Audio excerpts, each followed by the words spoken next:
Hiya everyone, my name is Hallie. It is so great to have you back at it again with me and my cat. Who, I don't know if you saw the last video, he is excessively obsessed with that camera. I don't know, I guess like mother like son, right? I recorded and I uploaded an album reaction, my first one, to the Taylor Swift's Life of a Showgirl, the acoustic version, but it got blocked and taken down. So I'm in the process of disputing that. So until that comes, we're just gonna stick to songs for now, which is okay. And I was so impressed by the hand and also you guys' support for it that I wanted to do another song by the same artist, Annabelle Dinda, and this one's called Logging Field. There's another one she also came out with this year, so I don't know. I'm excited to see what it is. So without further ado, this is Lewis. He holds my AirPod cases. So let's get started.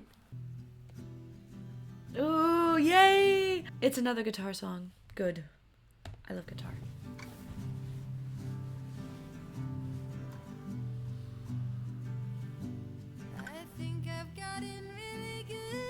Ooh, already. That good. That really good. Ugh. Oh my god.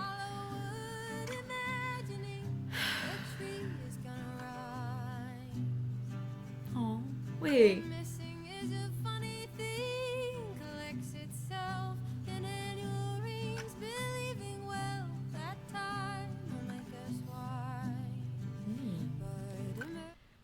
Is this about grief?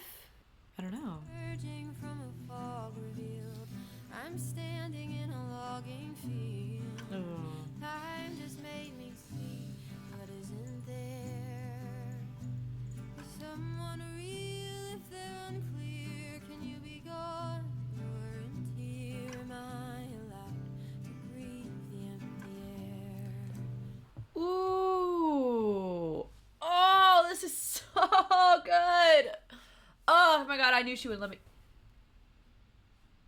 Oh my god, there's so much to unpack. There's so much to unpack. Wait, I'm excited. I'm just gonna keep going. I'm gonna keep going. We'll talk about it after.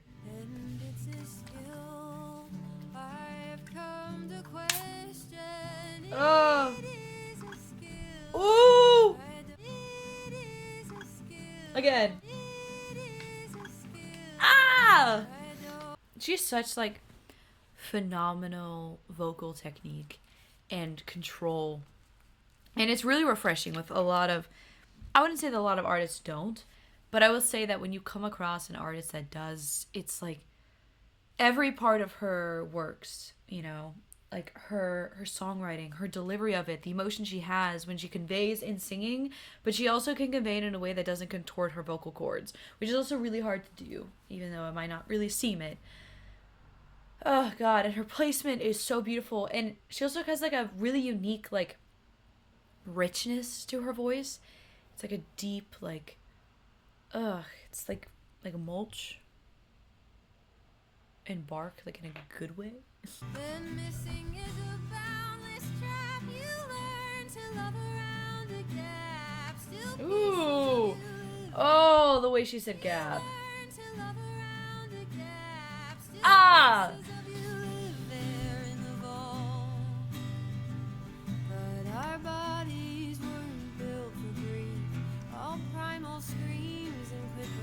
Ooh.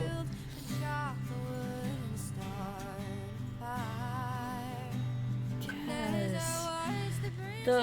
Oh my goodness, the metaphors are phenomenal in this. Are you serious? Hold on. Our bodies weren't built for grief. All primal screams, then quick relief. We're built to chop the wood and start a fire. Guys, I might be in love with her. I don't know. I might be. It's the way of my heart.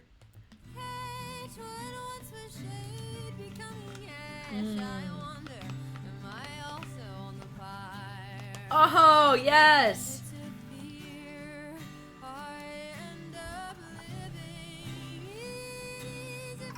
Oh, she did it again.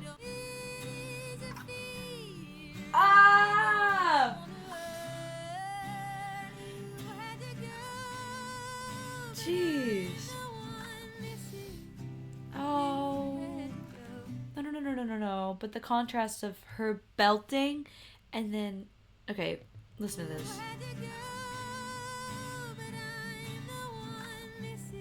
Oh, do you hear that contrast? Oh. Ooh. Obsessed. What playlist do I go? I mentioned before I have 154 playlists. It's going in playlists. Where are we at? I'm also an author. For anyone that doesn't know, I'm an author. I have one novel in the works of being published, and I'm almost done with my second novel, which she will be going into.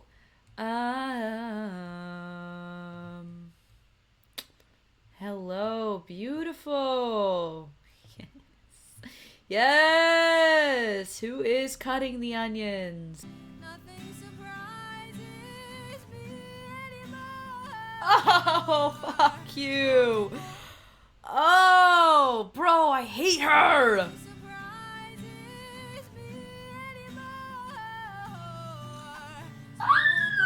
I need a straitjacket. I can't handle this. I need to be restrained.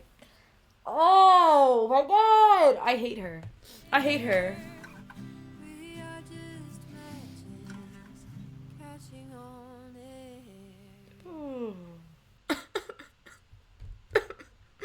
What? Somewhere within me, things used to grow. Pain I can't take, never quite kills me. It leaves a space for what I don't know. It leaves a space for what I don't know.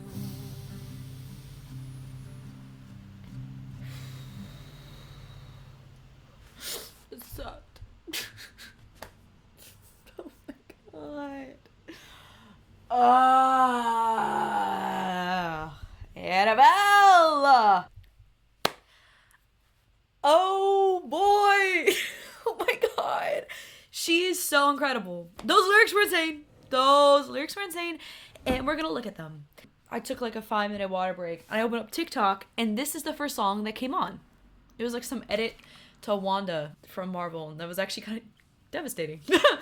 I was kind of looking through the comments, and some people had some very interesting takes on this, which I thought was amazing. There's so much to dive into on this, and as an overall thing, I think that this song is about grief, and it is about living with grief, and how over the course of years, it still doesn't go away, and it's that nothing will ever actually be the same, and it's kind of just wanting to come to terms with that and not really being able to.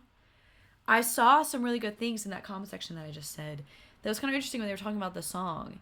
And a few people said, one person said they think it's about of loving her father, but grieving that he'll never love her, or he'll never be the father that she wanted him to be, which is really crazy. And then right underneath it, kind of was someone of being of saying that it's grieving the person you wish you were, or that you wanted to be and you never became.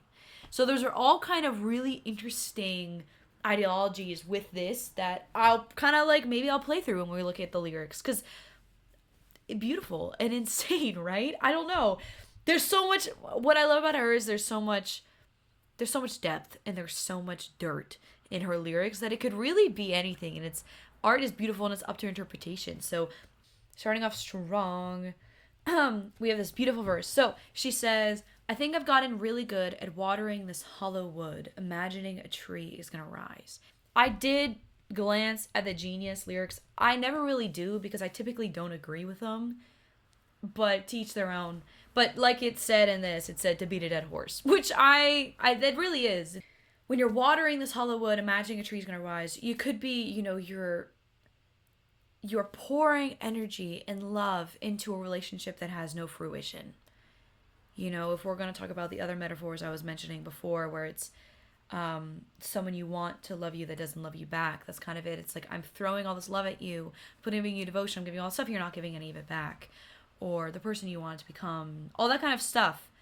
Just with this grief of someone that's missing and someone that's gone. You're putting all your energy into this and it's never going to grow. You keep thinking the tree's going to rise, maybe you're forgetting it's gone.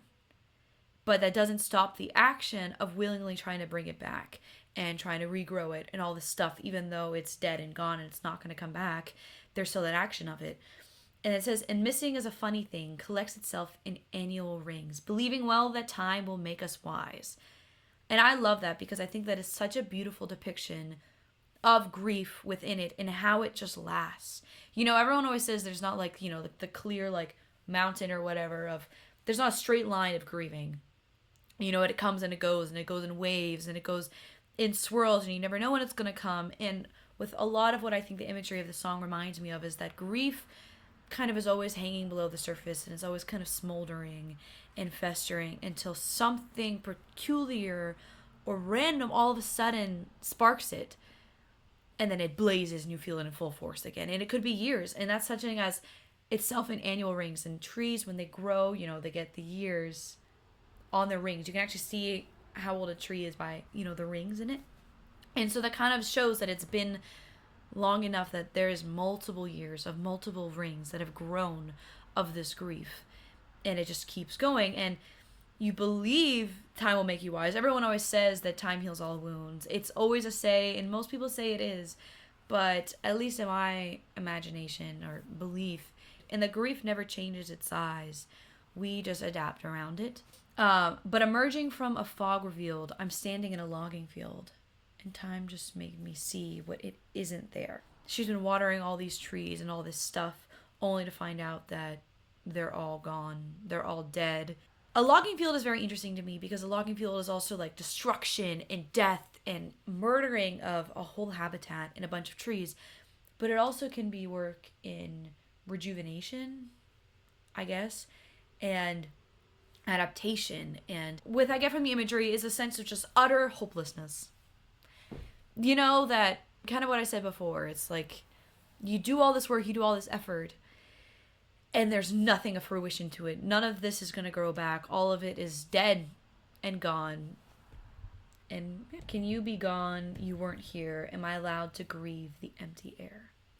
Again, with the kind of metaphor I was talking about earlier, where you can grieve someone that's never existed, of someone that you dream someone will become, kind of the ideal on the pedestal you put them on, is you were never here. Like, I made you up in my mind of what I wanted you to be. You never lived up to it. Am I allowed to grieve the empty air? Like, am I allowed to grieve what I always wanted and never came into fruition? That was never even would have existed.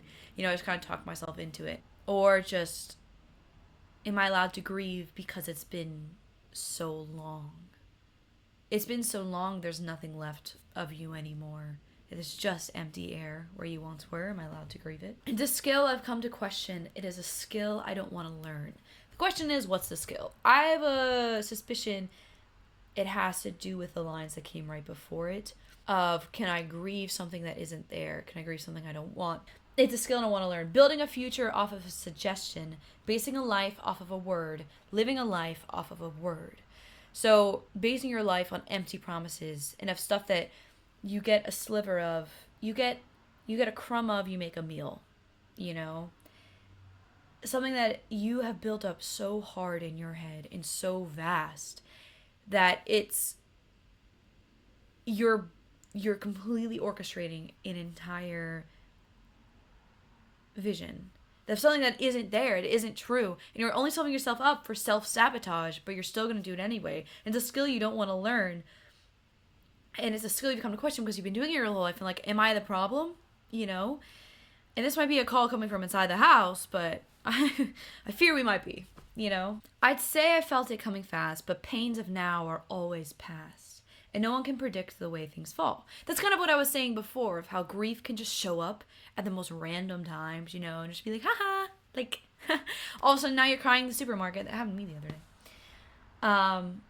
It kind of feels as if she's talking about feelings, even now that she's feeling currently, as kind of a shadow of what she had said before. She says, I'd say I felt it coming fast, but pains of now are always past. So she's kind of grown numb. She kind of doesn't really feel anything that's going on anymore, and it's all just kind of nuanced. And so she'd say that she felt this maybe PTSD or respark of grief coming on, but she didn't because she doesn't feel anything anymore. And missing is a boundless trap. You learn to love around a gap. Ooh, that's what I was kind of saying, right? When you miss someone, a lot of times you start forgetting everything bad about them, and you start to really idealize who they were and who they could have been if they were still around today. And you start to learn around the gap of what you knew them as, and of the stuff that your subconscious is starting to fill in, your imagination is filling in.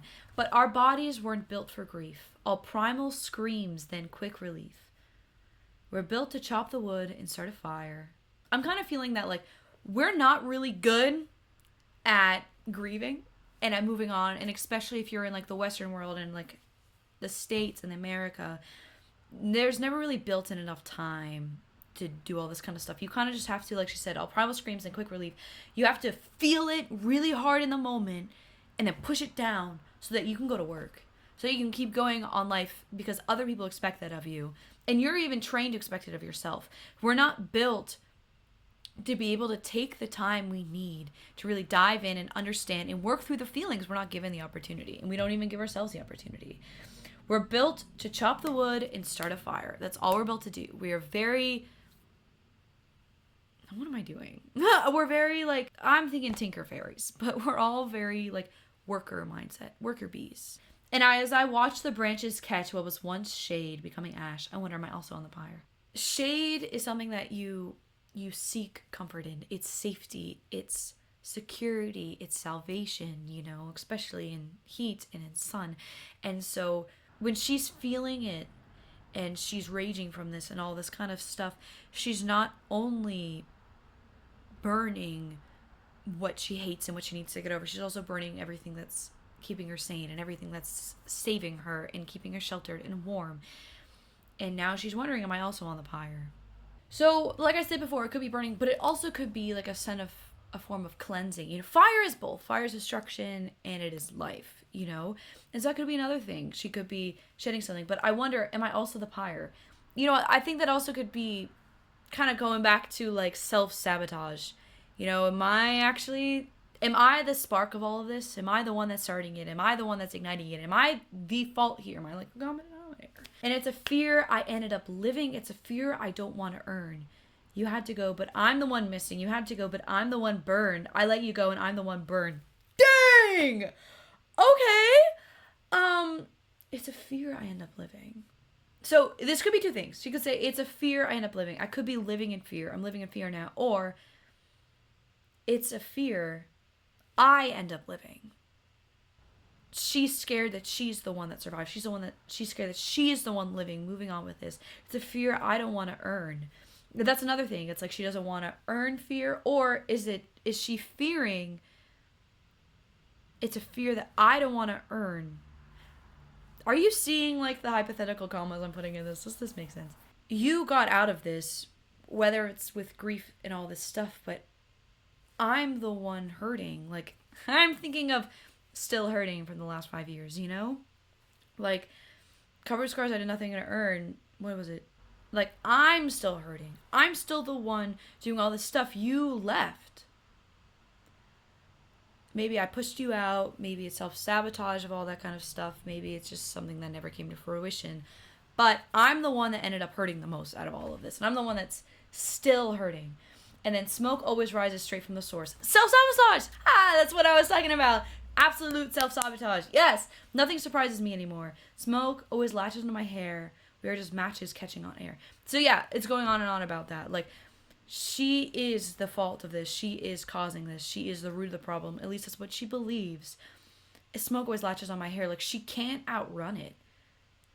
And there's physical proof of it. She's everywhere she looks, everywhere she smells, everything she touches, it's latched on. It's there. We're just matches catching on air.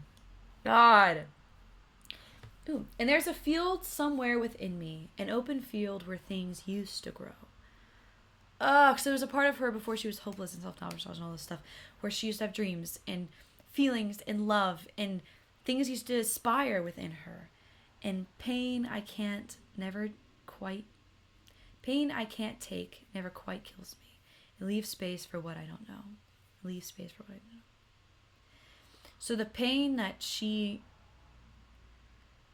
can't fathom, like this grief that is too horrible for her to understand and to grasp and to comprehend, it doesn't kill her, but it makes her worse than that. It kind of makes her shell, kind of makes her functioning within all the kind of stuff of, like, it leaves a space for what I don't know, you know, of all the future curiosity, all the stuff that could come, and all the stuff that she doesn't know, maybe what happens after death, all that kind of stuff. Or it leaves a space for what? I don't know. But there's a hole in her that she can't fill, and she doesn't know why. Which I think that is the version that I'm going to go with for that. So, yeah. Okay, beautiful people, that was a quick analysis. There's still some of them that I'm not 100% on, and I'm upset about it, but a lot of times with me, I need to listen to a song 20, 30 times in a row with my headphones on in the dark, just staring at the ceiling. And then it clicks. You know, I'm going to be driving somewhere, and all of a sudden I'm going to get a few of those lyrics that I didn't fully get, and it's going to haunt me. And I'll leave it in the comments for y'all. But please, because I didn't cover everything, and because I still don't feel like I did enough of it justice, please let me know what you guys think in the comments, because I will be reading them, and I'm going to be re-looking at the lyrics, and I'm going to plug it back into my brain, and I'm going to love it. But if you have any other requests, please let me know. I'm kind of becoming obsessed with her. I'm not going to lie. I hope my album reaction will be able to come on this channel. You guys will be able to see it, and I'll be able to start doing other album reactions, because I'm not going to lie, at the moment I'm a little scared too, because if they're just going to get blocked and taken down again, like, it does take a lot of time to record and to edit all of them, so I'd rather take my time doing stuff that you guys will actually be able to see. I hope you have an amazing rest of your day, night, evening, or whatever, and I hope to see you guys again really soon. I have 2 shows tomorrow and on Sunday, and then I'm going to be on set all day on Monday. So, we'll see, but I'll be back at it again on Tuesday. Have an amazing weekend, y'all. Bye!